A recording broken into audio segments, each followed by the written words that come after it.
Plans and blueprints are essential to architecture. So too are outlines essential for effective speeches. An outline is like a blueprint for your speech. It allows you to see the full scope and content of your speech at a glance. By outlining, you can judge whether each part of the speech is fully developed, whether you have adequate supporting materials for your main points, and whether the main points are properly balanced.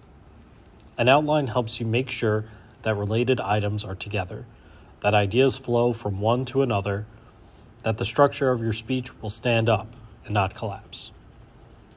Writing a preparation outline means putting your speech together, deciding what you will say in the introduction, how you will organize the main points and supporting materials in the body, and what you will say in the conclusion. In this video, we are going to focus on informative speeches. Speaking to inform occurs in a wide range of everyday situations. Competence in this form of communication will prove valuable to you throughout your life. Presentations to inform will be judged in light of three general criteria. Is the information communicated accurately? Is the information communicated clearly? Is the information made meaningful and interesting to the audience? The three types of informative speeches we're going to focus on are speeches about objects, speeches about events, and speeches about concepts. Three ways that you can organize your presentation are as follows: chronologically, spatially, and topically. If your specific purpose is to explain the history or evolution of your subject, you will put your speech in chronological order, that is, the sequence in which the events occur. If your specific purpose is to describe the main features of your subject, you may organize your speech in spatial order, that is, how objects are arranged. You may also decide to deliver information in topical order, that is, breaking down the subject into its parts and then arranging them in an order determined by you, the speaker, for a specific purpose. As the word is used here, objects include anything that is visible, tangible, and stable in form. Objects may have moving parts or be alive. They may include places, like Manhattan, structures, like Cloudgate in Chicago, animals, like the Labrador Retriever, and even people, like Harrison Ford. You may present about an event or series of events factually, that is, as they happened. You can also present the information about the event or events in relation to other time periods. You can approach an event from almost any angle or combination of angles: features, origins, implications, benefits, future developments, and so forth. Events can include something as significant as the March on Washington, or something that occurs regularly, such as baseball games. It may include an event like a wedding, or an ongoing celebration like Woodstock. Concepts include beliefs, theories, ideas, such as love, peace, and balance, as well as principles and the like. They are more abstract than objects, processes, or events.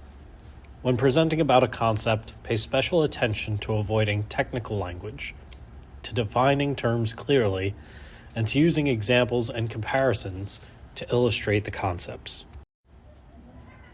You will not have time to tell your classmates everything about the subject you present. Instead, you will choose a specific purpose that focuses on one aspect of your subject. The specific purpose statement should be a separate item that comes before the outline itself. Including the specific purpose makes it easier to assess how well you have constructed the speech to accomplish your purpose. If you are giving a presentation about the historical context for a work of literature, consider the question, how does the information in my presentation help my audience understand the historical context for this work? For example, providing historical context for One Flew Over the Cuckoo's Nest requires that you focus on contextual information from the 1950s and 1960s relevant to the novel. Although the British invasion, the sharp increase in popularity of British rock and roll groups, occurred in the 1960s, that information is neither relevant nor helpful in providing historical context for the audience. A more focused purpose for your presentation would be to research mental health treatments prevalent in the 1950s and 1960s. In the most common system of outlining, main points are identified by Roman numerals and are indented equally so as to be aligned down the page. Subpoints, components of the main points, are identified by capital letters and are also indented equally so as to be aligned with each other. Beyond this, there may be subpoints and even subpoints. The clear visual framework of this outline immediately shows the relationship among the ideas of the speech. The most important ideas, main points, are farthest to the left. Less important ideas, subpoints, subpoints, and so on, are progressively farther to the right. This pattern reveals the structure of your entire speech. Once you have organized the body of your speech, you should have identified the main points. You need only flesh out your outline with subpoints and subpoints as necessary to support the main points. State main points and subpoints in full sentences. The sample at left might serve as a speaking outline, but is virtually useless as a preparation outline. It gives only vague labels rather than distinct ideas. It does not indicate clearly the content of the main points and subpoints, nor does it reveal whether the speaker has thought out his or her ideas. But there is no concern about any of these matters with the outline on the right. In sum, a skimpy preparation outline is of little value. Stating your main points and subpoints in full sentences will ensure that you develop your ideas fully. One way to make sure you have strong transitions is to include them in the preparation outline. Usually they are not incorporated into the system of symbolization and indentation, but are labeled separately and inserted in the outline where they will appear in the speech. For example, if you are delivering a presentation with several other participants, it will be helpful to include a note about when to signal that the person in your group will be presenting. You may even want to write out the phrasing for yourself to ensure a smooth transition between yourself and the next speaker. Some examples include, if you're expanding on information, you can state an additional aspect of, then state the name of your topic, to consider is, then elaborate on the information. If you are explaining the causes and effects of an event, you can state, since we have discussed the causes of, then state the name of your topic. Now, state the name of your group member. We'll discuss, explain, present on the effects of. If you are explaining the implications of something, you can state, given the events just mentioned by, state the name of your group member. It is important to consider, then present your information. After you have presented your information, say your partner's name that will now come up to discuss, explain, present on as follows. Use the included checklist to review your information after creating your outline. Ask yourself the following questions to assess what areas you need to focus on as you prepare your presentation.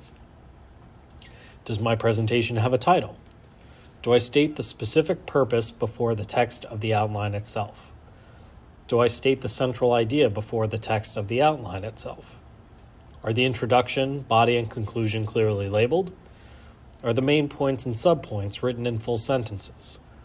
Are transitions, internal summaries, and internal previews clearly labeled?